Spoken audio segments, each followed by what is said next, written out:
अस्सलाम वालेकुम viewers, stay healthy and eat healthy. आज की रेसिपी बहुत ही मज़ेदार लच्छा पराठा है।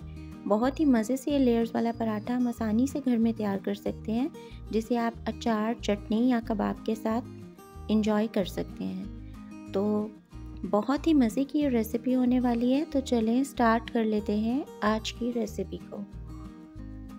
लच्छा पराठा बनाने के लिए हम लेंगे 1 किलो मैदा, उसमें 1 टेबलस्पून नमक डालेंगे, 1 टेबलस्पून चीनी डालेंगे।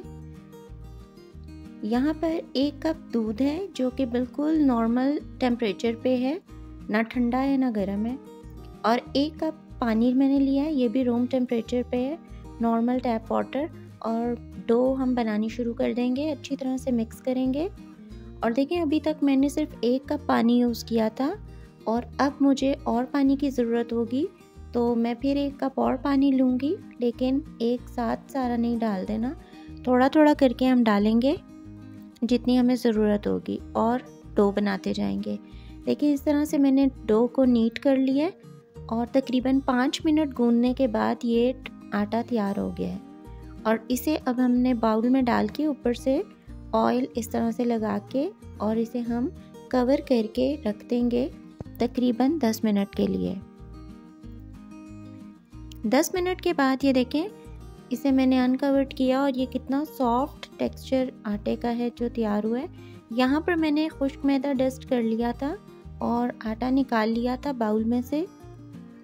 यहाँ पे अब हमने इस डो को 2 इक्वल पार्ट्स में डिवाइड कर देना है। एक पार्ट को हम यूज़ करेंगे और एक को हम अच्छे से कपड़े से कवर करके रख देंगे। यहाँ पर एक रोल सा मैंने बना लिया डो का और इसे हमने अब इक्वली डिवाइड करना है। यहाँ पे मैं काट रही हूँ छुरी से, आपने भी इसी तरह से काटना है, खींचना नहीं है इसको।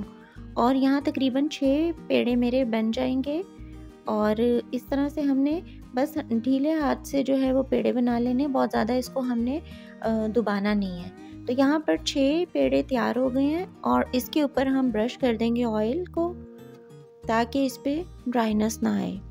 और फिर इसे हम कवर करके रख देंगे 5 मिनट के लिए। यहाँ पर मैं सरफेस पे जो है वो पहले ऑयल लगा रही हूँ और जो पेड़े हमने 5 मिनट के लिए रखे थे उसमें से एक पेड़ा निकाल कर उस ऑयल वाली सरफेस पे हम इस तरह से रखेंगे और हाथ से दबाएंगे।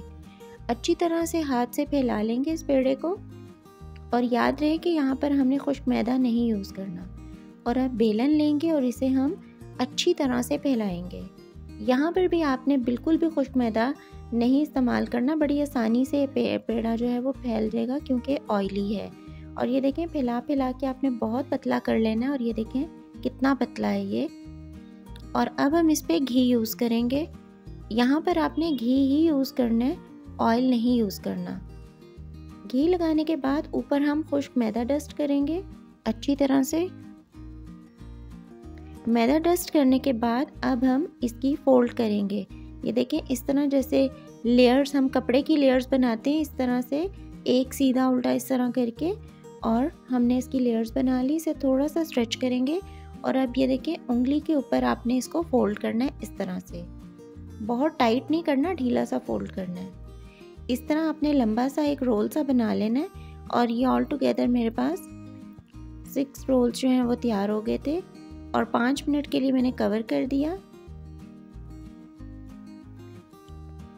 5 मिनट के बाद अब हमने इस रोल को लिया है और यहाँ पर ऑयल मैंने ब्रश कर दिया था और अब हमने इसे गोल गोल घुमाते जाना है और इस तरह से इसको हमने राउंड शेप में ले आना है और फिर उंगलियों से हमने इसे प्रेस कर करके फैला लेना है। यहाँ पर मैंने तवे को प्रीहीट किया हुआ था, बहुत ज़्यादा तेज़ गर्म ना हो, बस नॉर्मल सा। और ऊपर मैंने डाल दिया था पराठा और एक साइड इसकी कुक हो गई थी। साइड चेंज करके ऊपर मैंने लगा दिया है ऑयल।